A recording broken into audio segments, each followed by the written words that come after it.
오늘 말씀 누가복음 2장 8절에서 20절의 말씀 되겠습니다.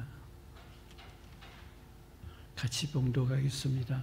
그 지역에 목자들이 밤에 밖에서 자기 양떼를 지키더니 주의 사자가 곁에 서고 주의 영광이 그들을 두루비치며 크게 무서워하는지라.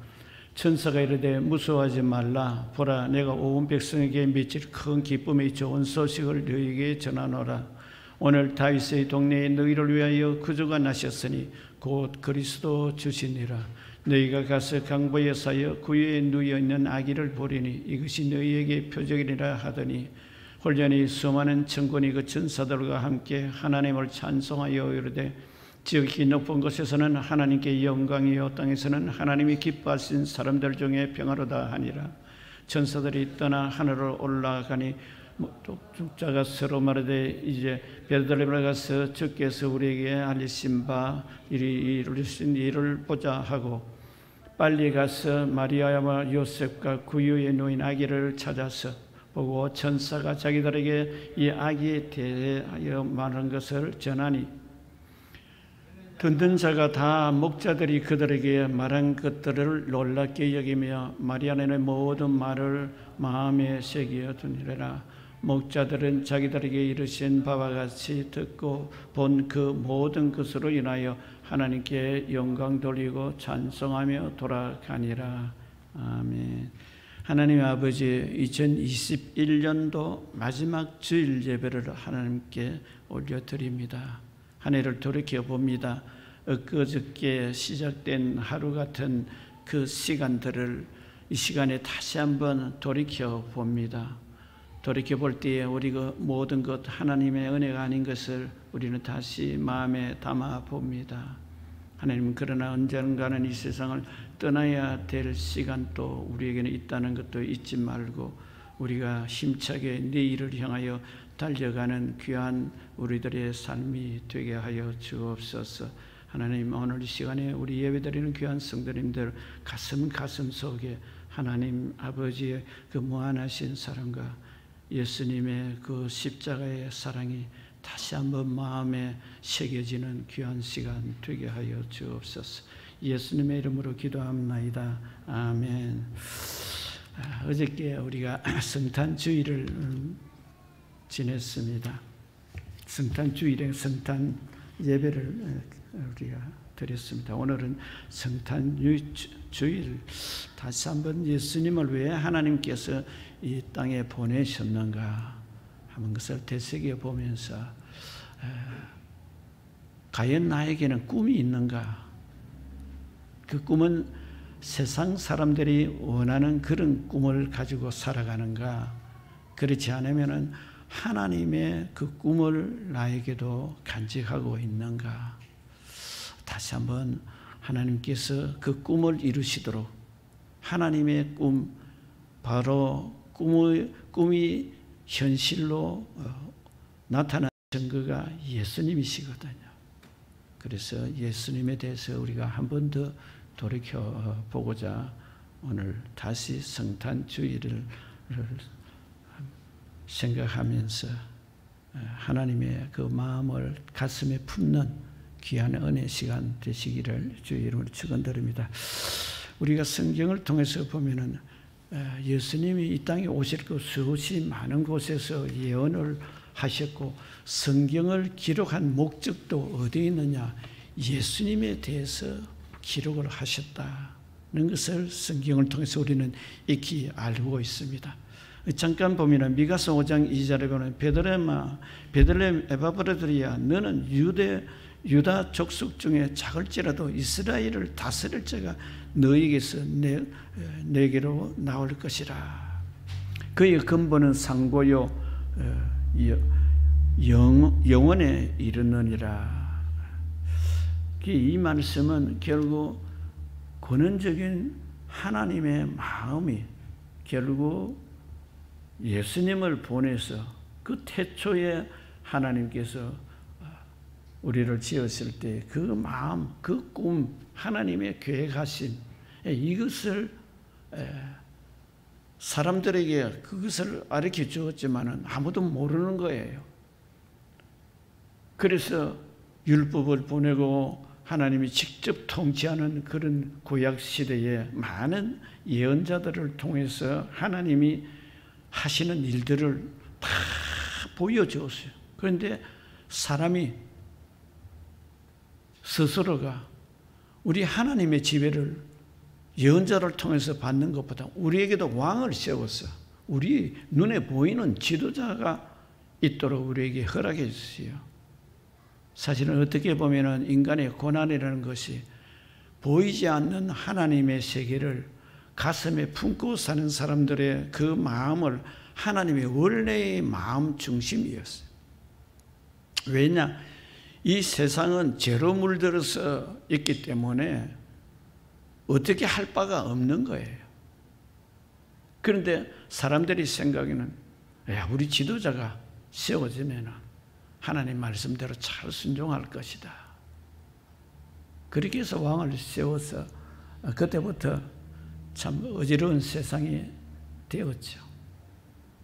하나님 필요할 때에 직접 오셔서 사람을 세우시고 그 시대에 필요한 일꾼들을 부르시고 하셔서 통치할 때와 왕으로 세우신 이후에 사람들의 힘들고 고난이 많은 것, 그것이 오늘까지 이어지고 있죠. 그런데 하나님 말씀을 보내고 예언자들을 보내고 했지만은 그 삶이 하나님의 그 꿈을 이루지 못하는 것이 인간의 나약함이거든요.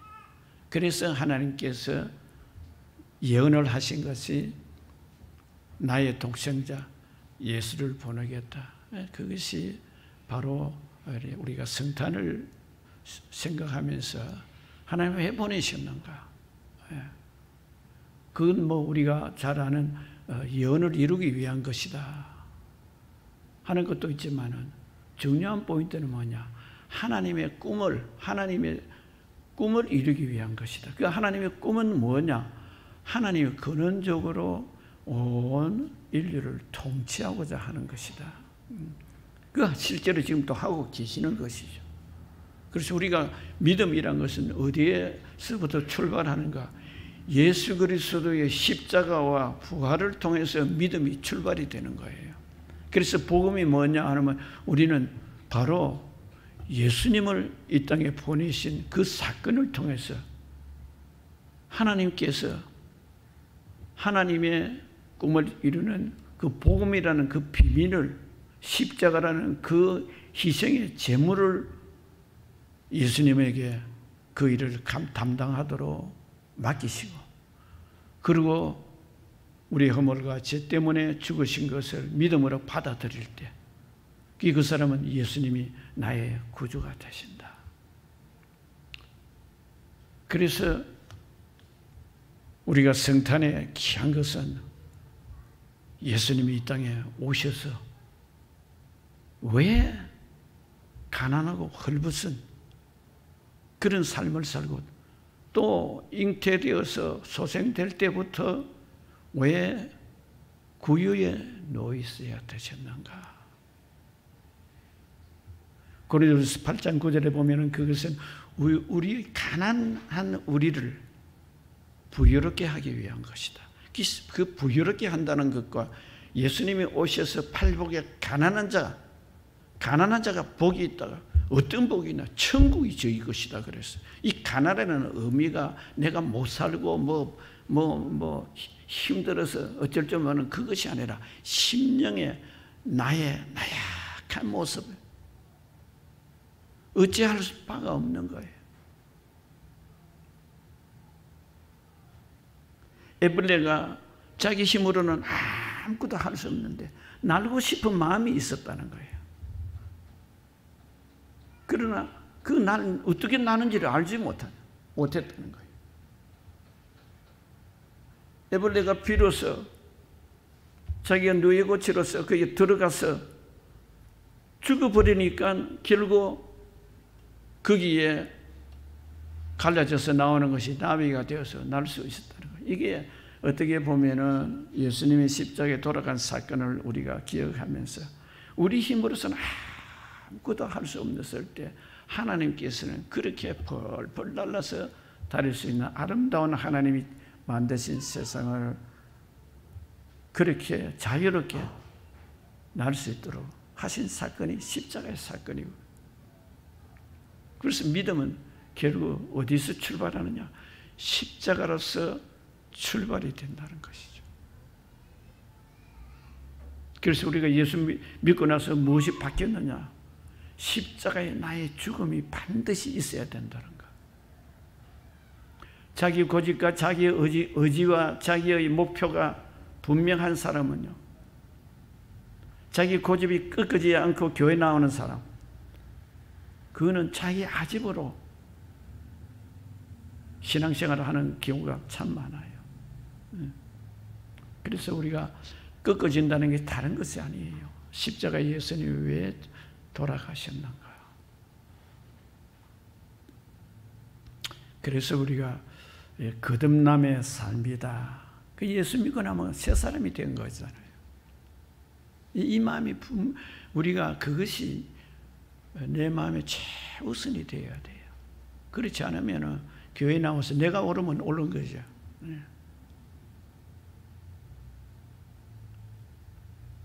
그래서 우리가 참 예수님 보내신 하나님의 마음이 어디에 있을까? 우리 사랑하기 때문에 그래요. 그 사랑이란 것이 뭐 우리가 사랑하는 그 사랑 초월해서 사랑하죠. 그래서 오늘 다시 한번 마지막 우리가 2021년도로 보내지만은 한 해 동안 우리가 돌이켜 보면서 과연 나는 예수님을 이 땅에 보내신 그 마음이 내 안에 자리를 잡고 있는가? 그것을 돌이켜 보고자 합니다. 첫 번째로 예수님이 탄생 예언의 약속을 성취한 것이다. 마태복음 1장 20절에 그 말씀을 하셨죠.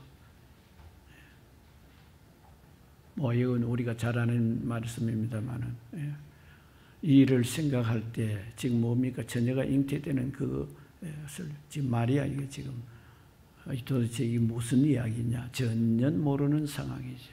자기는 임신할 이유가 없는데, 현명하여 이르되 다윗의 자손 요셉아, 내 아내 마리아 데려오기를 무서워하지 마라. 그에게 잉태된 성령으로 된 것이다. 현실적으로 우리가 돌이켜 보면은 이건 절대로 용납이 안 되는 일이죠. 그 누가 믿어줘요? 아무도 믿을 사람은 한 사람도 없어요. 그런데 놀라운 것은 하나님이 그렇게 하셨다. 그러니까 요셉도 받아들이고 마리아도 그걸 받아들인 거예요.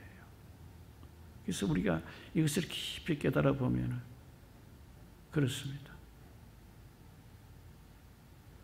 마태복음 2장 5절 6절에 보면 이 말씀을 하고 있죠. 같이 읽어보겠습니다. 이르되 유대 베들레헴이여, 이는 선지자로 이렇게 기록된 바, 또 유대 땅 베들레헴아, 너는 유대 거울 중에서 가장 적지 아니하더라. 네게서 한 다스리는 자가 나와서 내 백성 이스라엘의 목자가 되리라 하였습니다. 온 세상을 다스릴 그 자가 바로 이 베들레헴에서 나올 것이다. 그렇게 말씀을 하셨죠. 자, 이 말씀을 우리가 조금 우리가 깊이 있게 생각해 보면, 나에게 과연 하나님이 혹시 느닷없이 이런 비슷한 일들을 말씀을 하신다면 내가 어떻게 생각할까? 그런데 중요한 포인트가 어디에 있는가? 이 말을 들었던 마리아가 하나님께 찬송을 드린 그 글이 누가복음 1장 46절 이하에 기록을 해놨어요. 마리아가 이르되 내 영혼이 주를 찬양하며 내 마음이 하나님 내 구주를 기뻐하였으면 그의 여종의 비천억을 돌보셨으므리라. 보라, 이제 후로는 만세의 나를 복이 있다 일컬으리로다. 능하신 이가 큰 일을 내게 행하셨으니 그 이름이 거룩하시며 긍휼하심이 두루하는 자에게 대대로 이르리로다. 이게 뭐 쭉 해서 말씀을 하셔서 그 56절에 보면 우리 조상에게 말씀하신 것과 같이 아브라함과 그 자손에게 영원히 하시리로다. 마리아가 그 마음을 그 말씀을 받아들이니까 마음에 찬양이 뜨니라. 그 찬양한 내용이 바로 지금 46절 이하의 말씀이거든요. 이것은 뭐냐? 우리가 하나님 가까이 한다는 것이 다른 것이 아니거든요. 안 보이니까. 그러나 하나님이 하신 일들을 성경에 기록한 것을 보면 하나님이 하셨구나.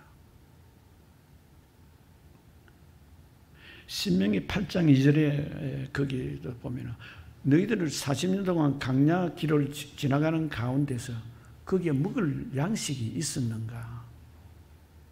그 2절에 보면 그렇게 기록을 해놨어요. 그런데 너희들이 그 40년 동안 강야 길에서 너희들 만나도 먹었지 않느냐? 메추라기도 먹지 않았느냐? 이 의미가 뭐냐? 그 신명기 8장 3절에 그렇게 해답을 해놨어. 사람은 떡으로만 먹고 사는 것이 아니야. 하나님께 주신 말씀으로 사는 것이야. 이거 깨닫게 하기 위한 것이야. 이것에서 우리에게 주시는 교훈이 무엇입니까? 우리는 문제가 있어서 내가 판단해보고 내가 한번 해결해보려고 그러니까 전혀 해결 길이 없는 거예요. 과연 그때 하나님은 하실 수 있는 그 믿음을 말씀에는 뭘 약속하시는가 하고 과연 하나님을 의지하는 거냐. 이건 우리에게 큰 중요한 포인트예요. 우리가 이후에 이제 하나님 앞에 설 때가 오잖아요. 너 그때 큰 문제 있었지? 예, 그때 정말 힘들었어요. 다 그런 문제가 있거든요. 야, 그때 내가 너에게 약속한 것을 너는 생각을 해봤니? 내가 약속한 말을 너는 기억하고 있었니? 그리고 기억한 것으로 끝난 것이 아니라 그때 그 말씀을 가지고 나에게 그것을 달라고 요구를 했느냐? 우리가 곰곰이 한 해를 돌이켜보면서 많은 일들을 생각해 볼 수가 있어요. 과연 내가 하나님 계시다고 말로서 입으로서는 그렇게 하지만 과연 나에게 닥친 환경에 정말 사람으로서는 할 수 없는 일을 당했을 때에 그때 하나님 이건 난 못해요. 하나님이 하실 줄 믿습니다 하고 그걸 그 마음으로 하나님께 그 기도를 했는가? 그렇다고 뭐 당장 눈에 보이게 어떤 환경에 변화가 일어나고 여러분 그게 믿음의 세계가 아니에요. 우리가 잘 아는 히브리서 11장 1절 2절에는 그 말씀이니까 믿음은 보이는 것이 아니라고요. 그러나 바라고 믿는 믿음이 나중에 보이는 증거로서 이후에 믿음이 먼저 딱 바로 되어 있으면 그게 환경으로는 뒤에 나타난다. 그런데 믿음의 사람들 쭉 기록해놨는데 그 사람들이 다 응답 받았느냐? 살아생전에 못 받았는 것을 기록을 쫙 해놨어요.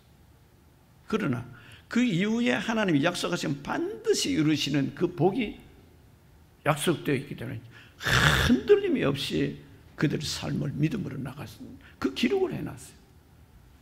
그런데 그 증거가 언제 보였어요? 그분들이 세상을 떠난 이후에 증거가 막 나타나는 거예요. 그래서 중요한 것이 뭐냐? 한참 기독교 초기에 핍박하고 어떻게 하면 기독교를 말살을 할까? 그 사시기경의 콘스탄틴 황제가 어떻게 하면 이걸 다 좀 멸하고 이 종교를 없애버릴까? 가만 생각해 보니까 예수 믿는 사람 막 잡아서 죽이고 사적으로도 집어넣고 해가 죽이고 그렇게 고통을 당하게 하니까 이게 숫자가 더 배로 늘어나더라는 거예요. 예수 믿는 사람이.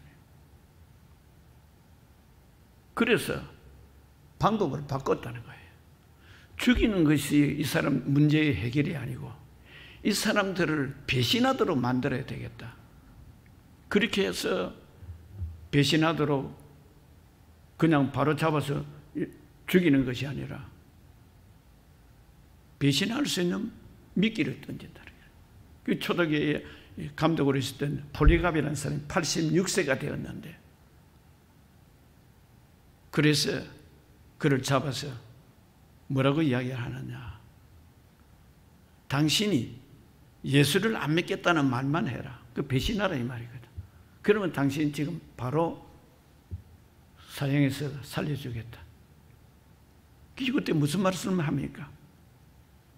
86세가 되도록 예수님은 한 번도 나를 배신한 일이 없는데 내가 어찌 내가 육신이 좀 더 살려고 이 시간에 예수님을 모른다고 배반할 수 있습니까? 나는 그 절대 그래 못한다고 해서 결국 그를 화형을 시켜서 불에 태워서 죽였죠. 그게 우리는 깊이 생각해야 돼요. 예수 믿는 본질이 어디에 있을까?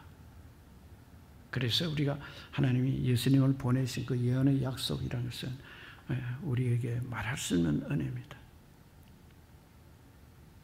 그래서 약속은 반드시 이루신다. 그 마리아와 같이 그렇게 지금 어떻게 보면 인간적으로는 그 당시는 만약에 그런 사건이 일어난다고 하면 돌로 쳐서 죽이도록 때가 있거든요. 그것을 능히 이기고 그걸 받아들였던 요셉과 마리아, 우리에게 큰 교훈 되시기를 바랍니다. 둘째로는 예수 그리스도의 탄생의 목적이 어디에 있는가? 사실 탄생의 목적은 그렇죠. 하나님의 근원적인 꿈, 계획, 이것이 잘 표현된 14절에 누가복음 2장 14절이죠. 지극히 같이 읽어봅시다. 지극히 2장 14절, 누가복음 2장 14절 다 아는 말씀입니다만 시작. 지극히 높은 것은 하나님께 영광이요 땅에서나 하나님이 기뻐하시는 사람들 중에 평화라다. 여기 핵심이 어디냐? 예수님을 이 땅에 탄생시킨 목적이 하나님의 꿈, 하나님의 영광, 그거 이루고 그리고 이 세상 사람들에게도는 평화로운 삶. 뭐 다른 말로 표현하면 자유죠. 기쁨이죠.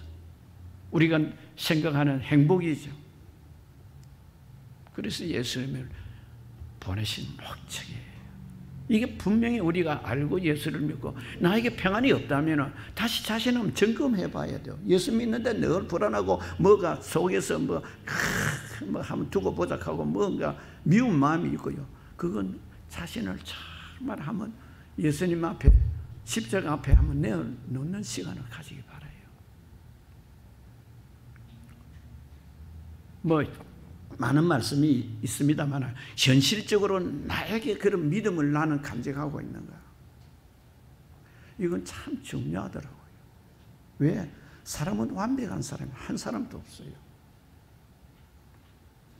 나쁜 거 지적하면 끝없이 나는 나쁜 사람으로 낙인 찍어버리고 나는 아무것도 할 수 없는 무능자로 돼요. 그러나 나를 이처럼 사랑하시는 하나님의 그 마음을 우리가 좀 알면 와, 내가 참 귀한 존재구나. 오늘 또 우리 성도님 중에 교회 못 나오시는 분이 계세요. 그분하고 통화를 하다가 목사님, 제가 새로운 것을 깨닫고 마음이 너무 평안하고 너무 마음이 행복하고 너무 기쁩니다. 이래. 이거 간증 좀 해도 됩니까? 그래 좀 하라고 이야기를 하니까.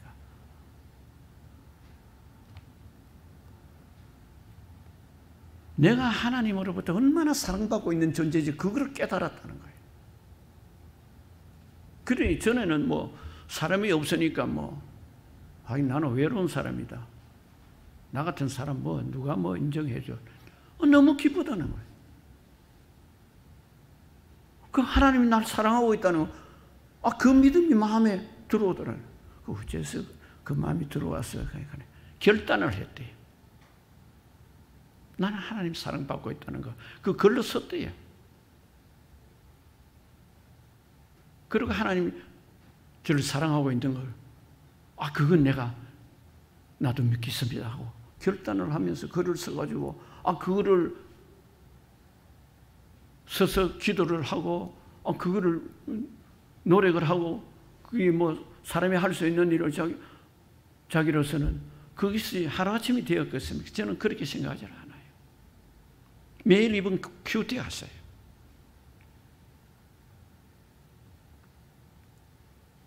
지난 앞주에도 제가 잠깐 말씀드렸죠. 간증거리가 생겼는데요.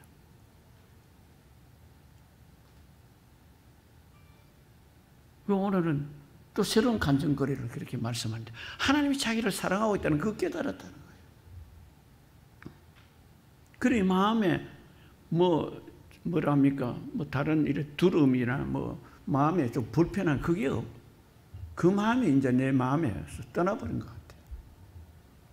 정말 참 그게 믿음의 사람에게 하나님 주신 선물이에요. 그렇게 말씀을 나누었어요. 그래서 예수 그리스도의 탄생 목적이 바로 그겁니다. 우리에게 평안을 주시기 위한 거예요. 그래서 그보다 더 예수님을 보내신 목적은 우리가 요한복음 3장 16절에 있는 말씀이죠. 3장 16절 17절 같이 읽어보겠습니다. 하나님이 세상을 이처럼 사랑하사 독생자를 주시니 이는 그를 믿는 자마다 멸망치 않고 영생을 얻게 하려 함이라. 하나님이 그 아들을 세상에 보내시고 세상을 심판하라 하심으로 그로 말미암아 세상이 구원을 얻게 하려 하십니다. 이것이 구원이란 것이 그래요. 영혼 구원만 구원이라 생각하는 것이 아닙니다. 최근에 어느 목사님이 공황장애가 있는 이야기를, 저는 목사님들이 공황장애를 가졌다는 소리를 호주 와서 들었거든요.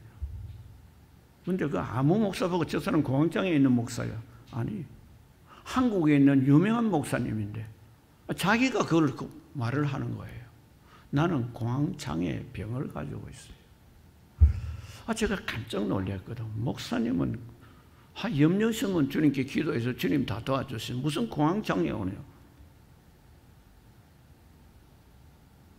그래서 내가 아는 분하고 다른 거 이야기하다가 공황장애라는 병이 그렇게 사람들이 오는데 죄 정도 온다고 그러던데요.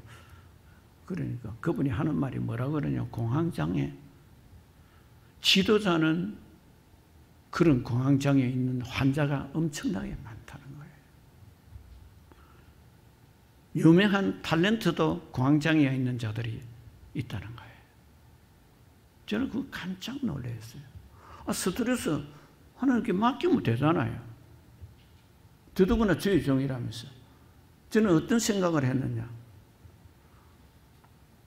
그 믿음이 없는 증거지요. 나는 그렇게 생각을 했는데 아니라는 거예요.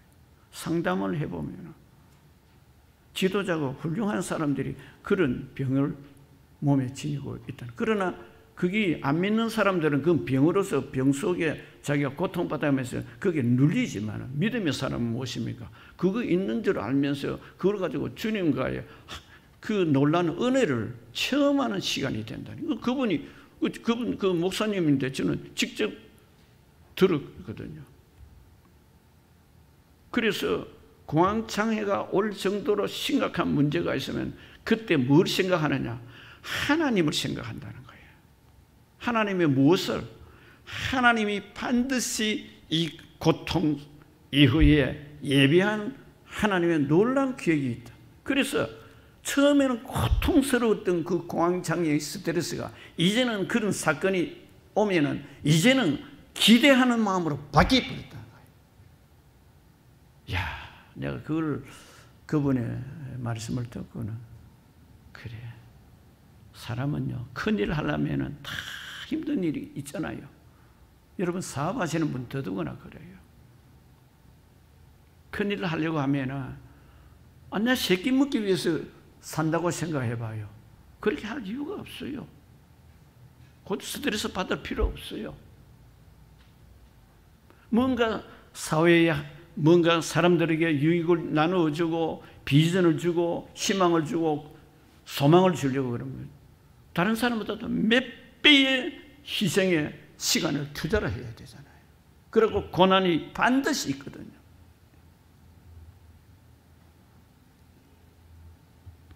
그건 우리가 하나님을 믿는 백성으로서 과연 예수님이 이 땅에 보내신 하나님의 계획, 우리가 다시 한번 마음에 되새겨 보면서 왜 예수님이 십자가에 죽으셨는가? 그것은 고린도서 5장 21절 우리를 너희와 함께 그리스도 안에서 그렇습니다. 하나님이 죄를 알지도 못하신 자로서 우리를 위하여 뭐라고 그랬습니까? 예수님을 죄로 삼으셨다고 그랬잖아요.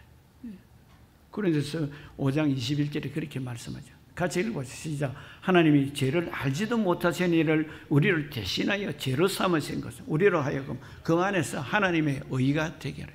죄인을 의로운 자로 만들고 있어요. 예수님의 죄 없는 예수님에게 나의 죄를 거기다 줍니다. 마태복음 7장에 보면 7장 1절에 보면 비판하지 말라 그랬어요.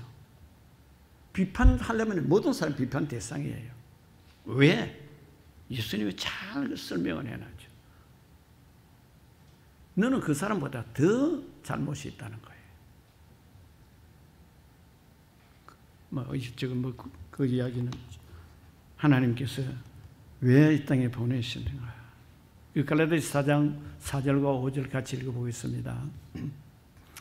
때가 참에 하나님이 그 아들을 보내사 여자에게 선하게 하시고 율법 아래 선하게 하신 것은 율법 아래에 있는 자들을 성량하시고 우리로 아들의 명분을 얻게 하려 합니다. 여기 중요한 포인트가 있죠. 우리가 하나님의 아들로서 자격이 있습니까?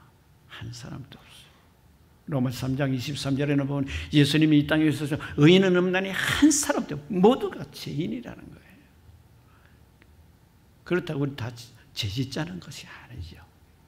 우리가 예수님을 믿는 그 믿음을 통해서 죄인에서 의로운 자로 하나님이 그래 보시겠다는.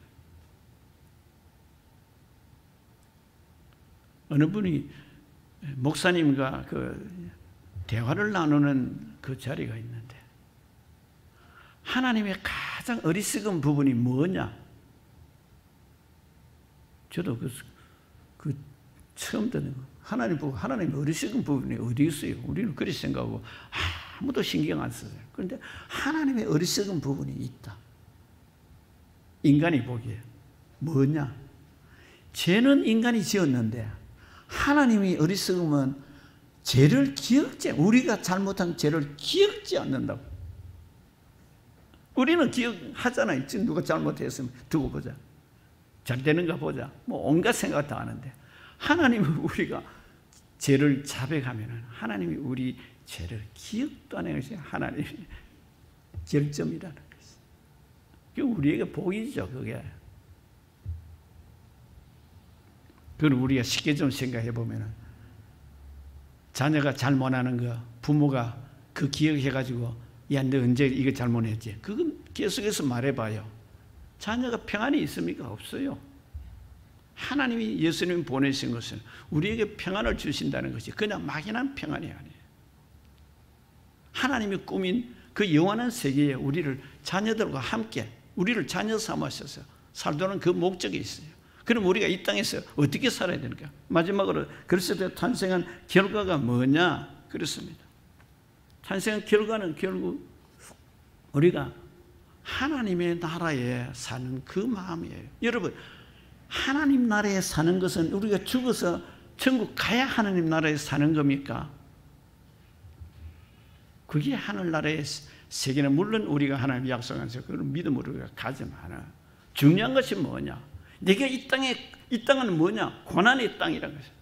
세상에 염려, 근심, 걱정이 떠날 수 없는 이 세상에 살면서 그 천국이 내가 앞으로 갈 세계지만 그것을 여기서부터 그것을 훈련하는 기간이라는 거죠. 그러면 여러분 다 달라져요. 그러면 내가 지금 살아가는 목적이 분명하게 내가 믿음으로 사느냐 안 하느냐 그건 본인만이 알아요. 내가 지금 걷고 있는 이 길이 천국을 향해서 걷고 있는가? 그렇게 안 하면 세상 사람들이 쫓아서 원하는 그 길로 가고 있는가? 그것은 어느 분이 그렇게 설명을 해놨어요.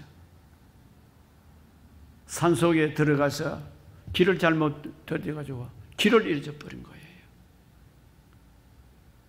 그러다가 마치 산속에서 한 사람을 만난 거예요. 내가 목적지가 저긴데 지금 제가 이렇게 하는 길이 그 목적지에 도달하는 길입니까? 물었을 때 그분이 아니에요. 당신이 이 길로 가면은 결국 목적지를 향해서 갈 수가 없어요. 당신은 나중에 낭떠러지고 이대로 계속하면 낭떠러지고 지는 그런 자리에 떨어지고 말입니다. 그럼 어떻게 하면은 내가 목적하는 그곳에 갈 수 있습니까? 물었을 때 당신이 갈 수 있는 유일한 길은 하나밖에 없어요. 다시 당신이 걸어왔던 그것을 더듬으면서 출발점을 다시 그곳에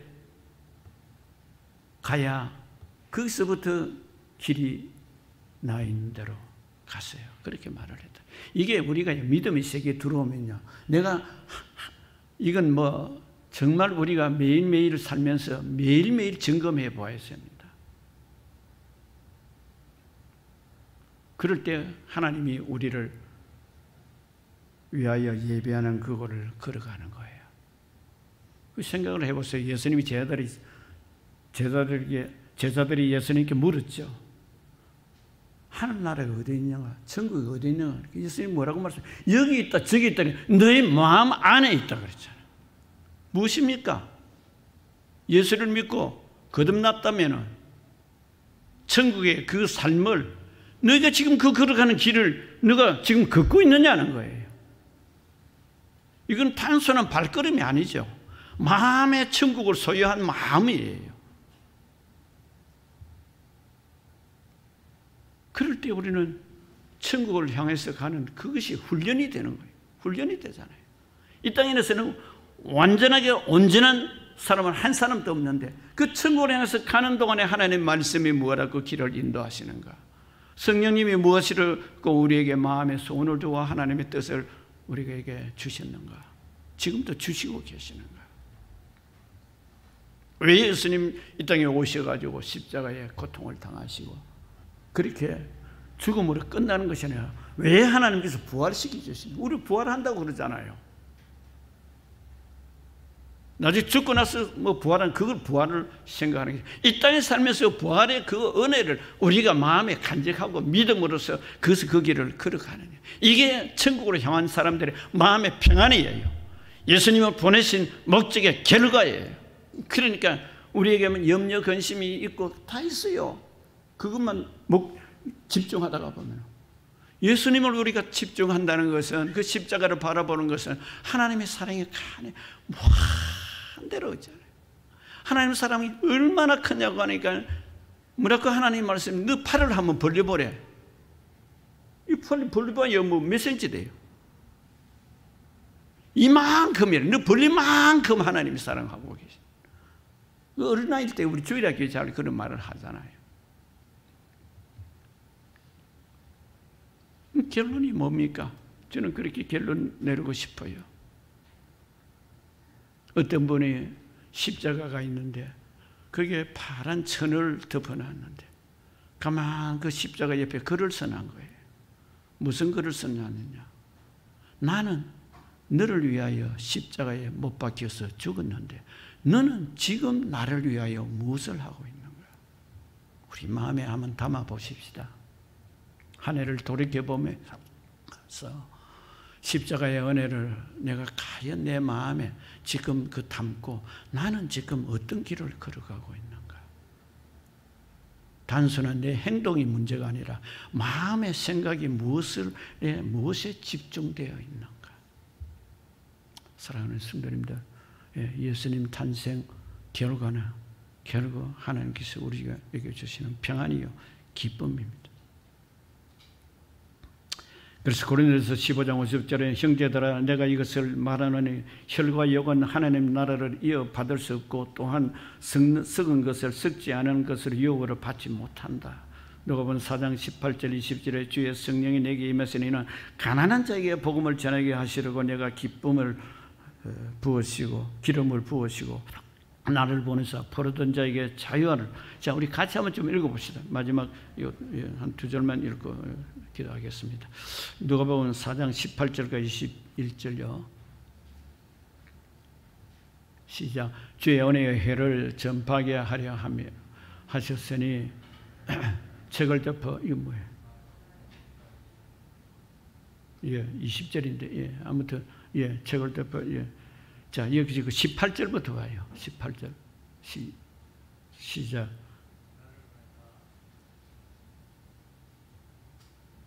(18절이) 우리 주의 성령이 내게 임하시니 가난한 자에게 복음을 전한다. 그 말씀이, 예. 주의 성령이 내게 임하시. 같이 읽어봐. 시작. 주의 성령이 내게 임하셨으니 이는 가난한 자에게 복음을 전하게 하시려고 내게 기름을 부으시고 전하를 보내사 포로된 자에게 자유를, 눈먼 자에게 다시 보게 함을 전파하게 하며 눌린 자를 자유케 하고 주의 은혜의 해를 전파하게 하려 하심이라. 지금 복음 맡은 자들에게 주시며 회당에 앉은 자들이 다 주목하여 보더라. 예수님이 지금 이 말씀을 하신잖아요. 우리에게 주시는 것이 뭐예요? 예. 가난한 자, 예수님이 이 땅에서 가난한 심령, 내가 누군지 아는 사람, 그에게 예수님이 오신, 하나님의 그 보내신 그것을 이루는 거예요. 뭐 이 설명 구체적으로 안 해도, 예, 그렇습니다. 세상에 나는 똑똑한 사람이야, 나는 잘난 사람이야, 그 사람을 향해서 예수님 말씀하시지 않아요. 오늘 사랑하는 성도님 여러분, 마음에 뭔가 문제가 있고 답답함이 있는 성도님들, 오늘 예수님 다시 한번 마음에 새기며 하나님 아버지 마음을 내가 기쁘게 하는 그런 우리 귀한 성도님 되시기를 주의 이름 축원드립니다. 할렐루야. 예. 우리 한번 기도하십시다. 하나님, 과연 나에게도 하나님 예수님 보내신 그 사건을 그냥 하나의 사건으로 보지 말고 나에게 주신 사건으로 받아들이고 그 마음에 주시는 하나님의 그 마음을 우리들이 가슴에 품고 하나님 기쁘시게 하는 우리 남은 생에 되도록 우리 간절히 한번 기도하겠습니다. 하나님 아버지, 하나님의 사랑을 감사합니다. 우리를 향하시는 하나님의 사랑 그 꿈은 우리가